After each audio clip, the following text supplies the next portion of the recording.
নমস্কার বন্ধুরা, আমি মহা। আজ চলে এসেছি নামেরি ন্যাশনাল পার্কের ভেতরে। প্রথমেই আমরা টিকিট কেটে নিয়েছিলাম। এখানে টিকিট কাটার সাথে সাথে একজন করে গার্ড দিয়ে দেয়। সেই গার্ডকে সঙ্গে নিয়ে আমরা ভেতরে প্রবেশ করব। এই জঙ্গলের ভেতরে যেতে গেলে ছোট্ট একটা নদী আছে, যেটাকে আমাদের বোটে করে পার হয়ে ভেতরে যেতে হয়।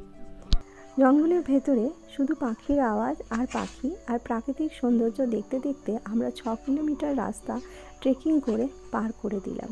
জঙ্গলটা খুবই সুন্দর, চোখে না দেখলে বোঝা যায় না। তবে অনেক পাখি শাখা সত্ত্বেও আমরা সেরকমভাবে ভিডিও তুলতে পারিনি পাখিদের। তবে বেশ কিছু পাখির ফটো আমরা তুলেছি। সেই ফটো আমি ভিডিও শেষে আপনাদের সঙ্গে শেয়ার করে দিলাম। দু চোখ ভরে জঙ্গল দেখতে দেখতে আমাদের জঙ্গল সাফারি শেষ হয়ে গেল।